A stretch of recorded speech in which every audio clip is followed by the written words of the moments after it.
success bw'oba oyagala okukulaakulana and you want to know the way to success, ng'oyagala okumanya n'ekkubo ery'okukulaakulana, make the book of Proverbs fuula ekitabo ky'engero your life instruction. nga mw'ojja ebikuluŋŋamya mu bulamu. You know, Proverbs has 31 chapters. Engero zirina essula 31. So you can read a chapter each day of the month. Osobola okusomayo essuula buli lunaku mu mwezi. When it's like today is, what's the day today?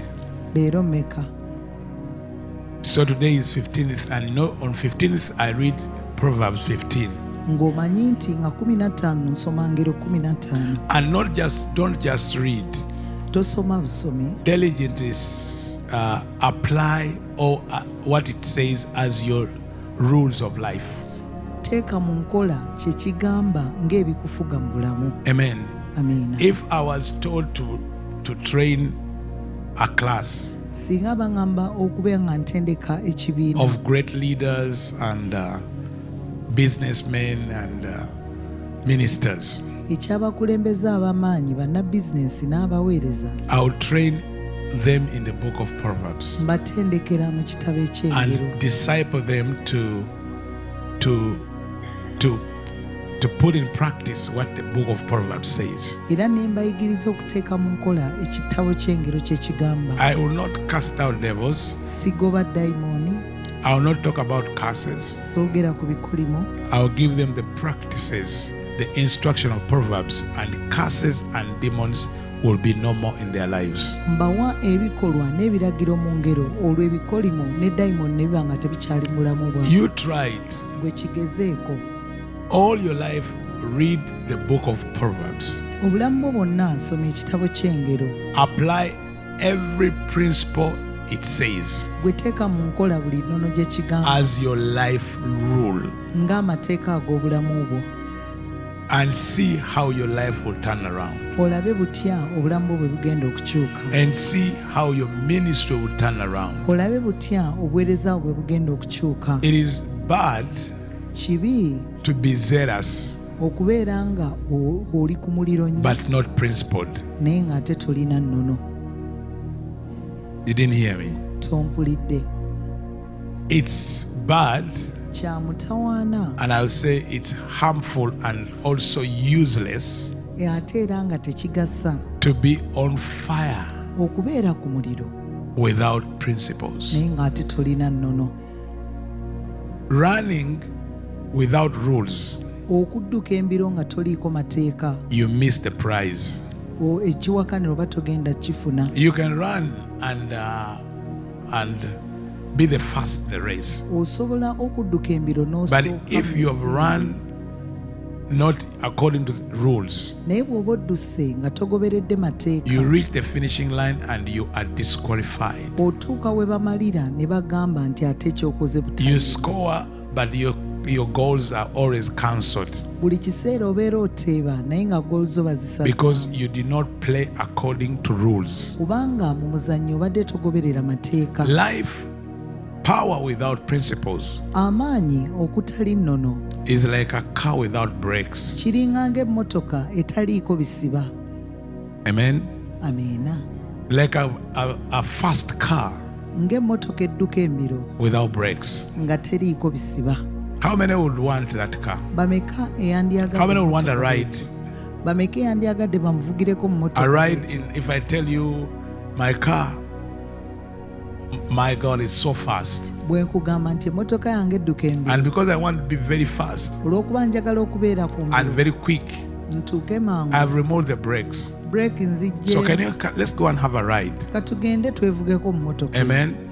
How many will join me in that ride? Bameka abandi neegasseeko mu mmotoka eyo When I tell you it's very powerful, bwe nkugamba nti y'amaanyi but we have removed the brakes because we want to be very fast. naye break tuziggyemu How many will buy such a car? bameka nga wandiguze emmotoka When they bw'etyo? tell you this car, we are selling it, but we forgot to put brakes. nga tuba tukugamba emmotoka eno tugitunda naye twerabira okugiteeka mu break. That car is useless. Emmotoka eyo bategasa. Why? Lwaki? Power without control. Amaanyi agataliiko kufuga. So the book of Proverbs kati ekitabo eky'engero is a control book. kyekitabo ekikuteekako It's the okwefuga brakes of the spirit. gye break ez'omwoyo The brakes of your spirit break z'omwoyo gwo is the book of Proverbs. The principles in Proverbs, ennono eziri mu kitabo eky'engero written by the wisest man that ever lived on earth, ezaawandiikibwa omusajja asinga obugezi eyali abadde ku nsi by wisdom given to him by God. amagezi katonda ge yamuwa ye. And if you are wise, bw'oba omugezi you will sit down in your life ojja kutuula mu bulamu bwo and move from superstitions ove mu superstition and begin applying principles. otandike okuteeka mu nkola ennono. Amen. amiina.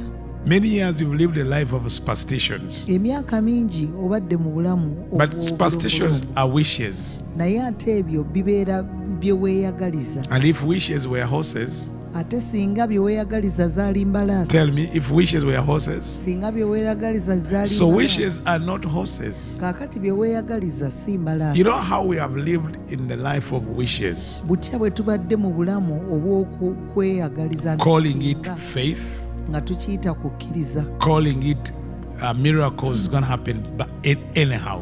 nga tulowooza ebyamagero bigenda kubaawo mu ngeri yonna. A miracle is easy. A miracle can happen, ekyamagero kyangu kisobola but okubaawo, how do you keep the miracle? naye okuuma otya ekyamagero?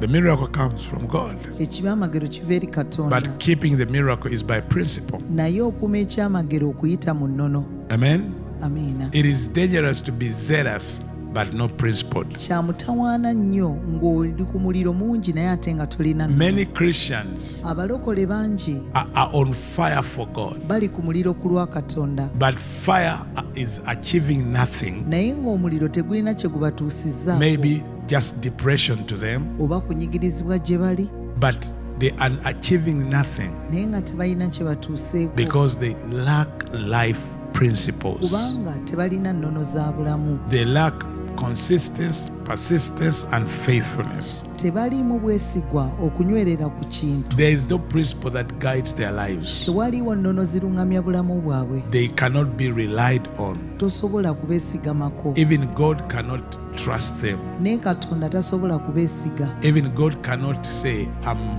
relying on you, I'm looking at you because I know what I've entrusted to you will serve my purpose. naye katonda tasobola kubatulira n'agamba ntunuulidde ggwe neesize ggwe kubanga manyi nti kyenkwesigisiza kijja kutuukiriza ebiruubirirwa byange. Sometimes as a leader, God gives you that eye. oluusi ng'omukulembeze You- mukama akuwa eriiso, You easily identify people who are not principled, though they speak a lot. ng'osobola okutegeera abantu abatatambulira ku nnono newankubadde nga boogera nnyo. There are many who speak, when they begin to speak spiritual things and power and prophecy and dreams and what, but when it comes to principles, they lack principles. nga boogera eby'obunnabbi eby'amaanyi eby'omwoyo bingi naye nga bwe kituuka ku nnono tebalina nnono They kubeesi. do not have life principles. tebalina nnono kwe batambuliza bulamu. That's why they run ministries on their own zeal and feelings and emotions, and then they end up not seeing the fruit of their ministries because they lack principles. kati obuweereza babutambuliza ku muliro ngeri gye bawulira, olwo ne bamaliriza nga tebalabye bibala biva mu buweereza kubanga tebalina nnono. A principled man may go slow, omuntu ow'ennono ayinza okgenda empola but will be established. naye ajja nywezebwa. A man of principles omuntu ow'ennono may not be as fast as others, ayinza obutadduka mangu ng'abalala, but that man, as slow as he is, bw'atyo ng'akola mpola he will reach where he's going. ajja kutuuka gy'alaga.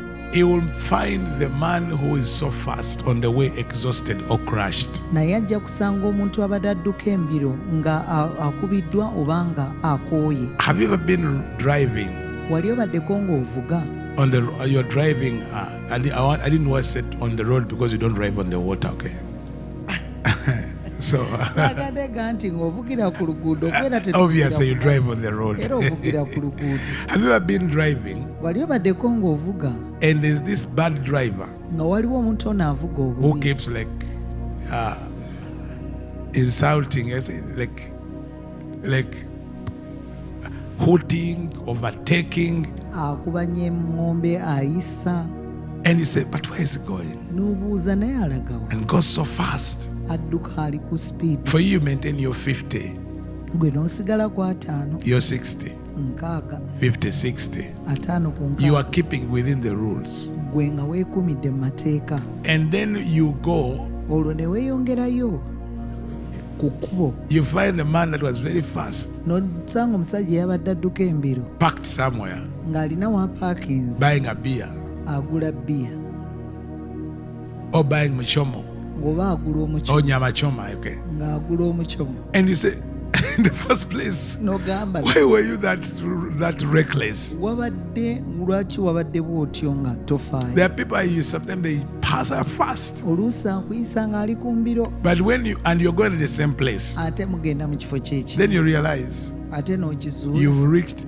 almost at the same time. mutuuse kumpi ku budde bwe bumu You who followed the rules gwe yagoberedde and the amateeka reckless one, n'oyo ayabadde you are going to the omulagajjavu same place. mugenda mu kifo kyekimu And worse, sometimes oluusi ekisinga n'obubi you may find them they have crashed. obasanga bafunye akabenje They have crashed. nga bafunye akabenje I used to be a very fast driver when I was young, nali nga nvuga mbiro nga nkyali muto and my wife kept being my brake in the car nga mukyala wange yabeera break mu mmotoka until she got tired of shouting in the car. paka lwe yakoowa okwoganira mu mmotoka And she took that to in prayer. n'akitwala mu kusaba Amen. Wives, when men are excited with the spirit of arrivalism, just go in prayer. omusajja bw'aba akyamukiridde n'omwoyo gw'okutuuka amangu gwe genda mu You know, kusaba arrivalism, that like, I never thought I would have this, so they are just excited. kaakati nga akyamukiridde kubanga mulimu yagamba kino saakisuubira kuba nakyo You know, the arrivalists, they always want to show everyone that they have arrived. abali b'ekika ekyo baagala okulaga buli muntu nti alina kyatuuseeko In every meeting, they talk about their degree, they talk about their house, they talk about where they eat lunch, they talk about the cost of their car, and just know, the arrivalism syndrome. kati buli mu lukuŋŋaana ayagala oyogere ku diguri ze ayagala ayogere ku nnyumba ze ayagala ayogere ku byatuuseeko awo manya bumanya nti ono And I think biggest percentage of many people in Uganda era ekitundu ekisinga obunene mu uganda are suffering from arrivalism syndrome. babonaabona olw'embeera ey'okuwulira nti no balina kye batuuseeko You know, why should you have a 10-bedroom house when you're only you and your kid, the two of you? oyinza otya okuba n'ennyumba ey'ebisenge 10 nga muli babiri gwe n'omwana we And the one in the village where you don't go, and you go there once a year and it's a mansion. endala n'obeera nayo mu kyalo ng'ogendayo lumu mu mwaka naye nga goloofa And 7 Land Cruisers in your parking yard. ate ng'olina land cruiser 7 ewuwo And 10 Lamborghinis. ne Lamborghini 10 Huh? The arrivalism syndrome. embeera ey'okuwulira nti kati otuuse See, like, there are people that never dreamed that they will ever own a car. So a car to them is arrivalism. waliwo omuntu nga yali takirootangako nti alibeera n'emmotoka Nagandi bw'amala n'agifuna mwana twatuuka. we have arrived Mwana twatuuka. we have arrived Kati, sometimes your husband is suffering from the arrivalism syndrome. oluusi omwami wo abeera ekyo kyekibonyabonya ng'awulira He keeps yatuuka reminding how he's feeding you. akujjukiza butya bw'akuliisa Feeds you, reminds you how you live in his house. n'akujjukiza butya bw'akubeezaawo mu nnyumba ye So you live in which house? kati ate bwandibadde mu He yaani keep reminding you n'akujjukiza about his money, ku ssente ze my money, my things, ssente zange ebintu byange you know, and his money is his God. ng'ate ssente ze ye katonda we He quarrels about things. ayomba ku that are bintu eaten in the house, ebiriibwa mu nnyumba because that's arrivalism syndrome. kubanga muli awulira nga yatuuka. So I was in the arrivalism syndrome before I was delivered from arrivalism. Nga sinnaba kusumululwa mu mbeera ey'okuwulira nti natuuka, I was a fast driver. nali nvuga mbiro. And one day, Lumu I was coming from Lira coming to Kampala. nali valira nga nzija Kampala And I was as fast as I can. nga ndi ku sipiidi esinga okubeera waggulu So nga I reached a place called Mijera. ne ntuuka mu kifo kye bayita I emijeera parked to get some water and then continue. ne mpaki nga nfune ku mazzi neeyongereyo. A man who was driving these buses, the coaches, you know how fast they are. Omanyi omusajja eyali avuga baasi omanyi bwe babeera ku I bwana, had passed him somewhere. nali nina we muyisizza So he parked n'asiba emmotoka and came out n'avaamu and came to the car where I n'ajja ku am. mmotoka wendi He said, n'agamba, young man, muvubuka where are you going? olagawa? I told him, I'm going to Kampala. Ngenda Kampala. He said, will you reach? N'agamba naye ddala onootuuka? I said, yes. Ne mugamba ye. He said, N'anziramu, you have many years ahead of you. okyalina emyaka mingi mu maaso go. I didn't hear that. I said, this is a fool. Muliisi ekyo saakiwulira ne ngamba ono musiru. So I went back in the car. Ne nzirayo mu mmotoka I drove. ne nvuga I reached church ne ntuuka ku kkanisa in Lugala. e Lugala. I called the one my host was. I had left in Lira.